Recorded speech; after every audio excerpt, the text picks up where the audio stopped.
आप हमारे बीच आज यहाँ उपस्थित हैं। मैं इनका परिचय इससे ज्यादा दे नहीं पाऊंगा, आप स्वयं इन्हें सुनेंगे तो आप खुद अंदाज लगाइए।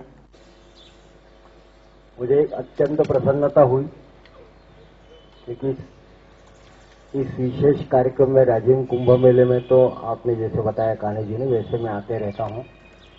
जैसे यहां जाता हूं वैसे अन्य स्थानों पर भी जाते रहता हूं। अभी पिछले संडे को मैं कर्नाटक में गाणगापुर में था, तो गाणगापुर कर्नाटक के अंदर भी वहां माघ पूर्णिमा का एक बहुत बड़ा महोत्सव रहता है।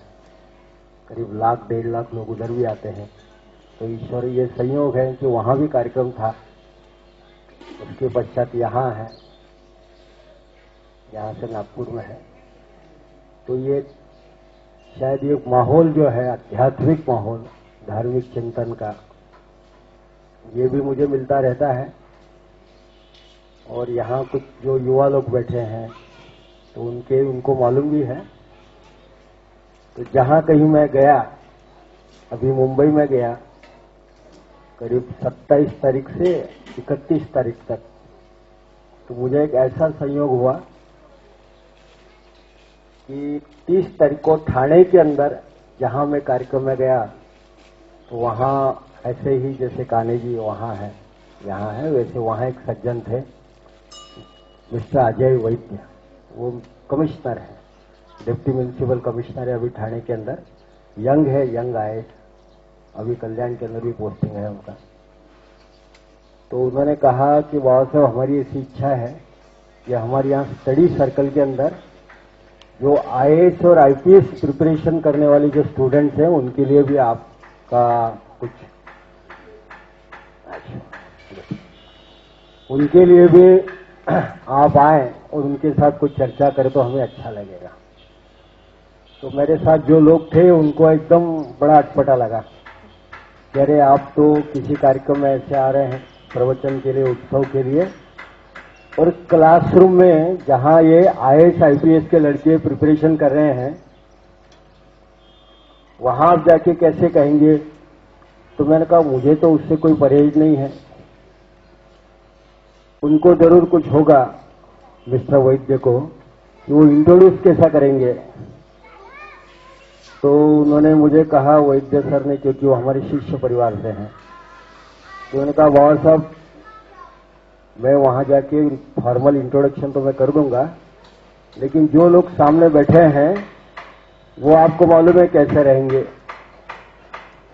तो मैं बहुत ज्यादा तो उस बात को खींचना नहीं चाहता, लेकिन मैं जब वहां गया तो मैंने देखा ये महाराष्ट्र से आए हुए मुंबई के अंदर जो लड़के आईएएस और आईपीएस एकेडमी के लिए ट्रेनिंग करने के लिए या एग्जाम के लिए प्रिपरेशन करने वाले लड़के थे, उसके अंदर कुछ उनके प्रोफेसर लोग थे। तो जब उन्होंने वैसे इंट्रोडक्शन किया तो मैंने कहा चूंकि आप लोग आईएएस से हैं या आईपीएस के लिए हैं, तो मैं पहली बात तो ये आपको बताना चाहूंगा कि मैं 1972 का 72 का नागपुर यूनिवर्सिटी टॉपर हूं, यूनिवर्सिटी टॉपर। तो बच्चों को अच्छा लगा क्योंकि वो एग्जाम, कॉम्पिटिटिव एग्जाम में बैठ रहे हैं, तो उनको लगा कोई सामने जो बात कर रहा है वो भी अपने समय का एमएससी का टॉपर है। फिर मैंने कहा 72 के अंदर मैंने महाराष्ट्र पब्लिक सर्विस कमीशन के अंदर जो I directly joined as geologist through Maharashtra public service commission, तो उस मेरी बैच का भी मैं टॉपर था। तो उनको फिर अच्छा लगा कि ये पब्लिक सर्विस कमीशन का आदमी है, उस लेवल का पीएचडी टॉपर है, तो जरूर ये कुछ हमको बताएगा, तो उसमें कुछ हमको अलग बताएगा।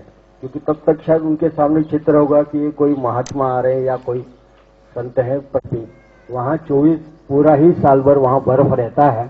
तो उसके एक्सपीडिशन की टीम के अंदर मैं गया था, ग्लेशियोलॉजी डिवीजन।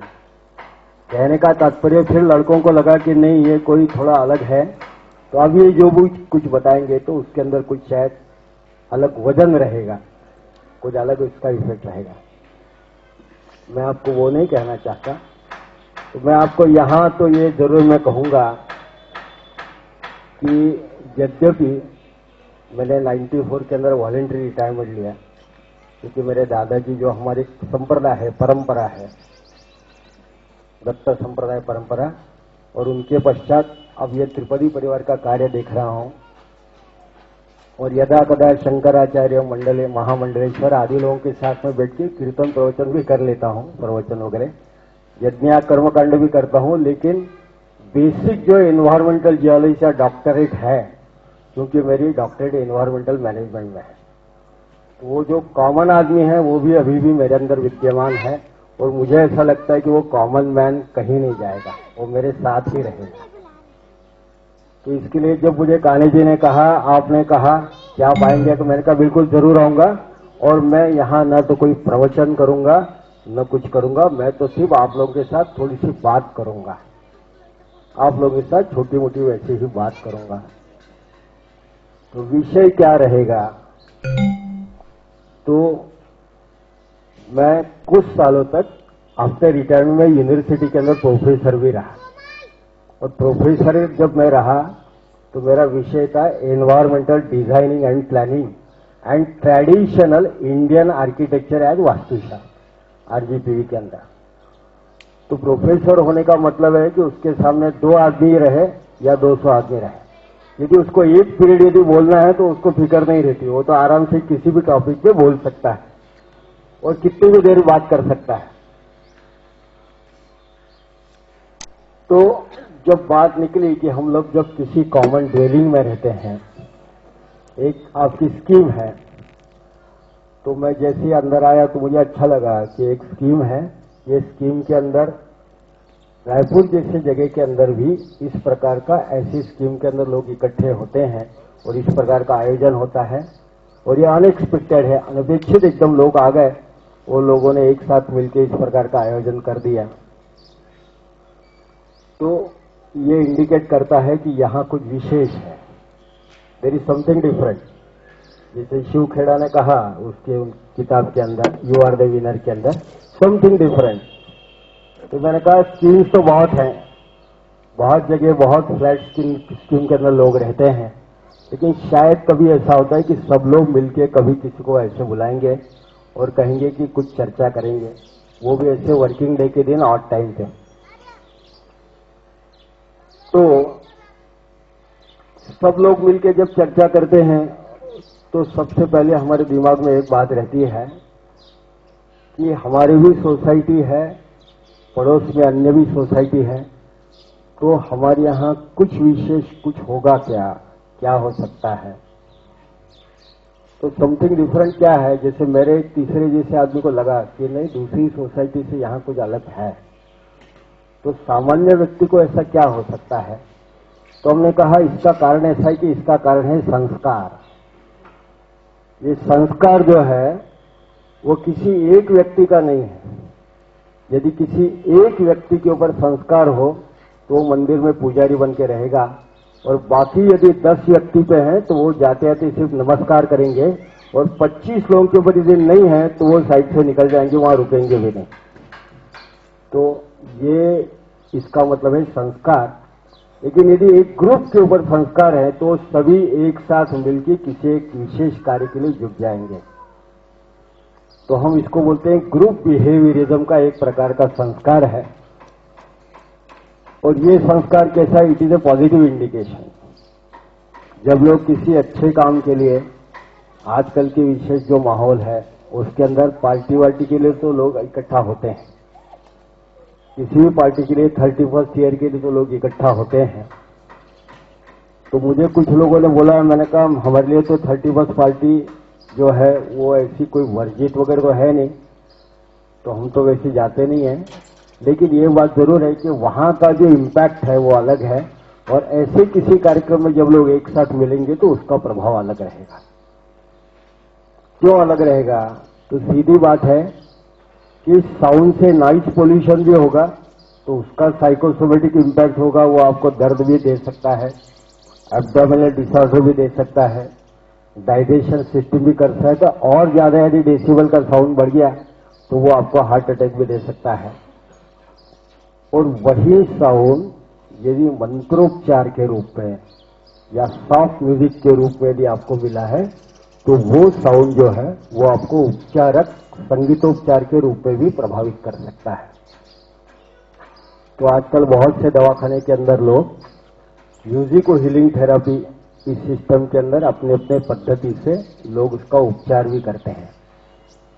तो इसको हम बोलते हैं कि it is a type of music और हीलिंग थेरेपी। फिर आप मंत्रोपचार हो जाए वो, या सामूहिक प्रार्थना है, उसको प्रेयर हीलिंग बोलते हैं, या मेडिटेशन ग्रुप मेडिटेशन है, तो that is a meditational but it is also a group meditation type of prayer healing.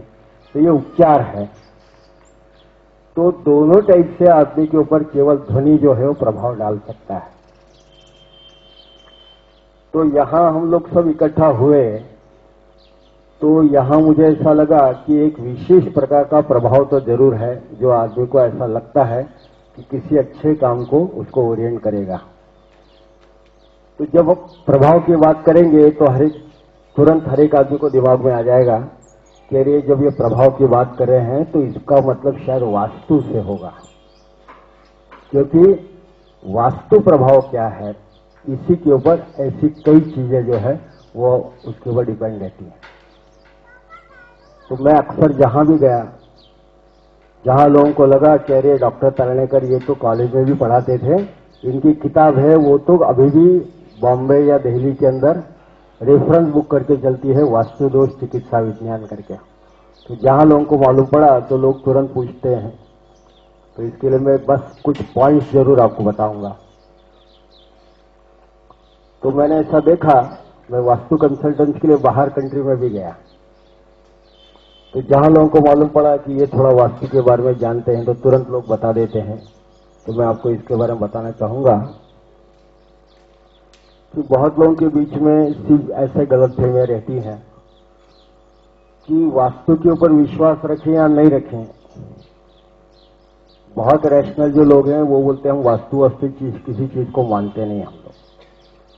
तो क्योंकि मैंने कॉलेज के अंदर 6 साल तक BR 8 सेमेस्टर को 24 पीरियड ये सब्जेक्ट पढ़ाया, ट्रेडिशनल इंडियन आर्किटेक्चर है वास्तुशास्त्र, जो RGP यूनिवर्सिटी MP के गवर्नमेंट यूनिवर्सिटी के अंदर रिकॉग्नाइज है। एक लड़के ने मेरे अंडर थीसिस भी लिखा है। तो इसका मतलब यूनिवर्सिटी यदि रिकॉग्नाइज है तो विश्वास का सवाल ही नहीं, उसको तो डिग्री का पार्ट है वो। अब इसका प्रभाव क्या है नहीं है ये बात अलग है। तो सबसे पहले हम बोलते हैं कि vastu is nothing, it is a micro environmental system.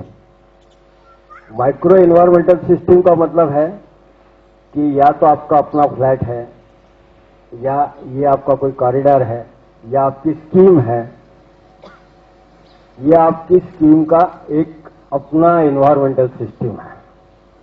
यहाँ का एयर क्वालिटी है, यहाँ की वाटर क्वालिटी है, यहाँ आपको सनरेज जो मिलते हैं उसके अंदर खुली जगह कितनी है, ये उसका अलग भाग है।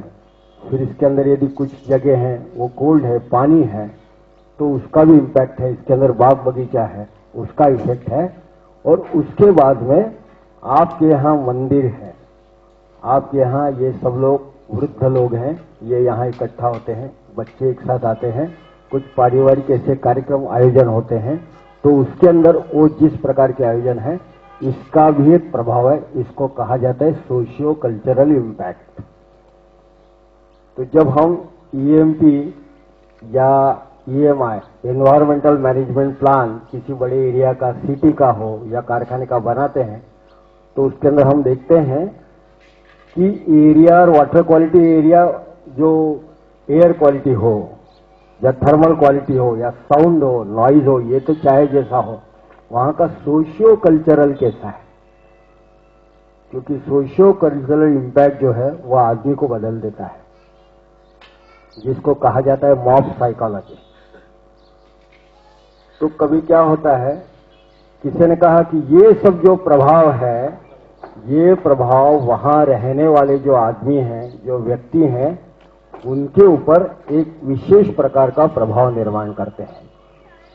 वास्तु का environmental impact, air, light, water या लैंड डिग्रेडेशन और सोशियो कल्चरल, ये सब मिला के जो प्रभाव निर्माण करते हैं हम उसको बोलते हैं वास्तु प्रभाव।